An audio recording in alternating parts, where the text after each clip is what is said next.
வால்பாறை நகராட்சியில் 80 கோடி ரூபாய் அளவிற்கு ஊழல் செய்துள்ள நகராட்சி தலைவர் மற்றும் அதிகாரிகள் மீது நடவடிக்கை எடுக்க கோரி சமூக ஆர்வலர் புகார் அளித்துள்ளார். கோவை மாவட்டம் வால்பாறை தாலுகாவை சேர்ந்தவர் மணிவண்ணன் சமூக ஆர்வலர்.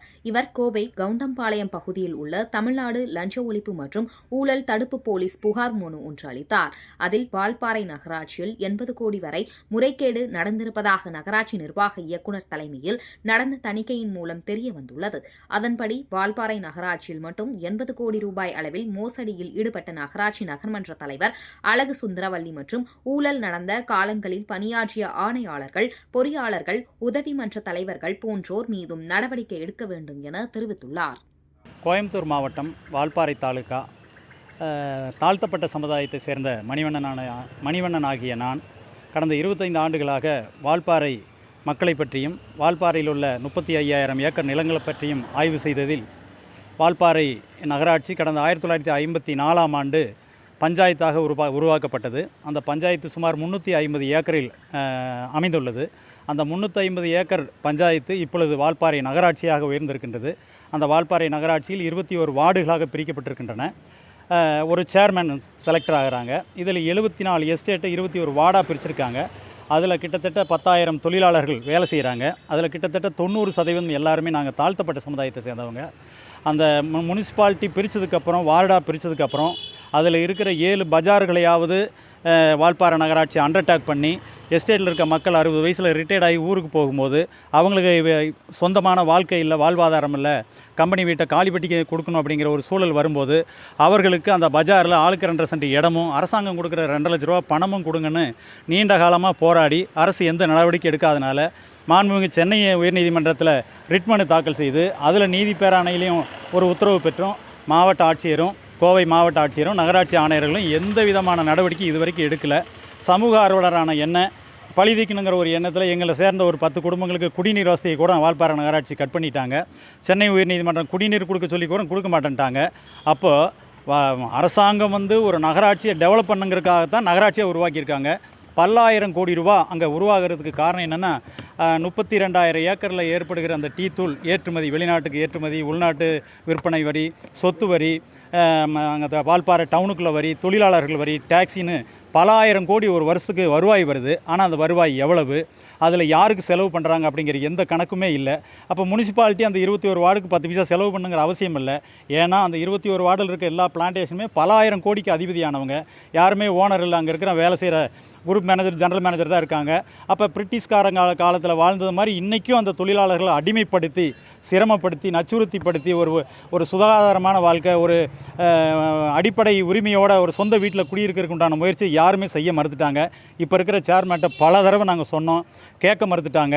அவங்களும் குடிநீர் உனக்கு கொடுக்க முடியாதுங்கிற ஒரு கெட்ட எண்ணத்தில் அவங்க செயல்பட்டுக்கிட்டு இருக்கும்போது எங்களுடைய வாழ்வாதார பிரச்சனையை பற்றி ஏற்காத அந்த சேர்மேன் திருமதி அழகு சுந்தரவல்லியும், அந்த கடந்த 3 ஆண்டுகளாக இருக்கின்ற அந்த ஆணையாளர், உதவி பொறியாளர், ஓவர்சீல் இவங்கெல்லாம் சேர்ந்து கிட்டத்தட்ட இப்போ கடந்த 7வது மாதம் 80 கோடி ரூபா ஊழல் செய்தால் சென்னையிலிருந்து வந்த தணிக்கைத்துறை அறிக்கை வெளியிட்டிருக்காங்க.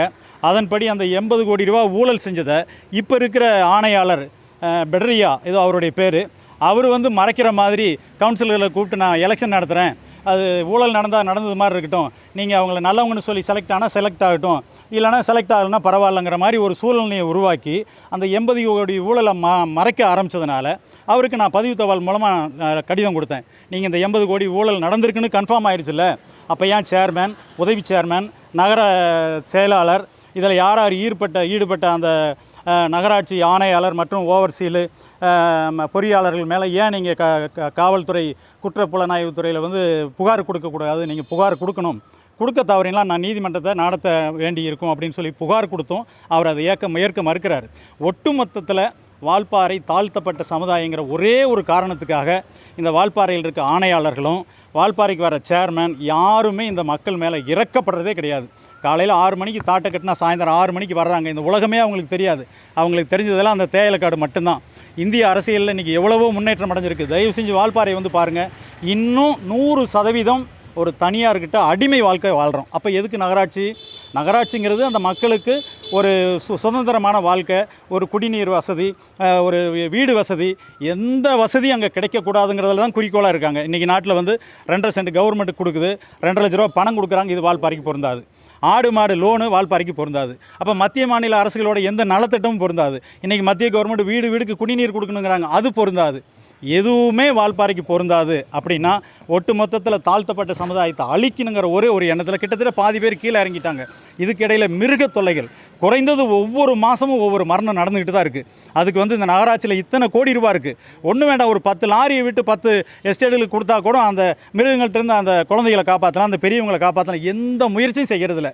ஆனால் கொள்ளையடிக்கிறதுல மட்டும் தெளிவாக கொள்ளையடிக்கிறாங்க. 80 கோடி வந்து செஞ்ச வேலையவே திரும்ப செய்கிறாங்க. அதாவது இப்போ என்னென்னா, ஒரு இது படகுகள்லாம் கட்டினாங்க, படகுலாம் கட்டி அதில் 20 கோடி ரூபா ஊழல்னு சொல்லி கோர்ட்டுக்கு போய் கோர்ட்டில் நிலுவையில் இருக்கிற தொகையவே இப்போ எடுத்திருக்காங்க.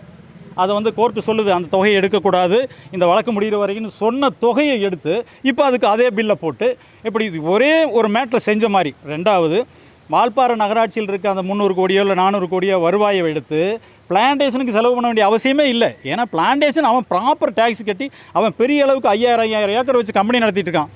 அதுக்கு இவங்க கமிஷன் வாங்கணும். அதில் எப்படியாவது ஃப்ராடு பண்ணி பணம் எடுக்கணுங்கிற ஒரே ஒரு காரணத்துக்கு போய் பிளான்டேஷனுக்கு போய் ரோடு போட்டு கொடுக்குறாங்க. கேட்டால் நாங்கள் மக்களுக்கு ரோடு போடுறோன்னு. அந்த மக்களுக்கு ரோடு போடுறதுக்கு மக்களுக்கு சொந்த வீடு கட்டி கொடுக்குறக்கு ஒரு முடிவு எடுத்துருக்கலாம்ல. சென்னை உயர்நீதிமன்றம் நீதிப்பாராயணியில் தெளிவாக சொல்கிறாங்க, நீங்கள் இருக்கிற பஜார் அண்டர்டேக் பண்ணி நீங்கள் நடவடிக்கை எடுங்கன்னு. வெறும் 350 ஏக்கருக்குள்ளே, ஏதாவது இந்தியாவிலேயே 350 ஏக்கரில் இருக்கிற ஒரே ஒரு நகராட்சி வால்பாறை நகராட்சி.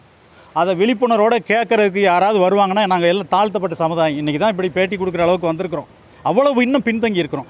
இதில் மலைவாழ் மக்களும் அதில் இருக்கிறாங்க, அவங்க அதை விட பின்தங்கி இருக்கிறாங்க. அப்போ ஒட்டு மொத்தத்தில் மிருகங்களுக்கு ஏகப்பட்ட மிருகங்கள் 12 மாதமும் இருக்குது. யாரும் எந்த பாதுகாப்புக்கு வர்றதில்லை. அதாங்க எல்லா மாவட்ட ஆட்சியிலிருந்து, செக்ரட்டரியேட்டில் இருந்து, ஆணையாரில் இருந்து எல்லாத்துக்கும் தொடர்ந்து மனு எழுதுறதே எனக்கு வேலை. கிட்டத்தட்ட 3 தடவை சென்னை உயர்நீதிமன்றத்தை நாடிட்டேன். உயர்நீதிமன்றமும் உத்தரவு கொடுத்துருக்காங்க. ஆனால் மாவட்ட ஆட்சியரோ இல்லை, இங்கே வந்து இன்றைக்கி ஊழல் தடுப்பு மற்றும் காவல் பிரிவில் புகார் கொடுத்துருக்கோம். புகாரை வாங்கிக்கிட்டாரு. ஆனால் இன்றைக்கி ஏடிஎஸ்பி அம்மா வெளியே இருக்கிறாங்க. பட் நாங்கள் இதை வாங்கி இம்பார்ட்டண்ட்டாக, ஏன்னா பெரிய மேட்டராக இருக்குதுன்னா உடனடி நடவடிக்கைக்கு அனுப்பிடுறாங்க மணிவண்ணன். உங்களுக்கு தகவல் வரும். இல்லை இதுலேயும் நீங்கள் அடுத்து சென்னைக்கு போய் நீங்கள் டைரெக்டாக கொடுக்குறதுனாலும் கொடுக்கலாம். ஆனால் கண்டிப்பாக நாங்கள் இதை வந்து புகாரை கொடுக்காமல் இருக்க மாட்டோம், 100% எடுத்துக்கிறோன்னு சொல்லி இன்ஸ்பெக்டர் சொல்லியிருக்காரு. சரிங்கன்ட்டு வந்திருக்கிறேங்க.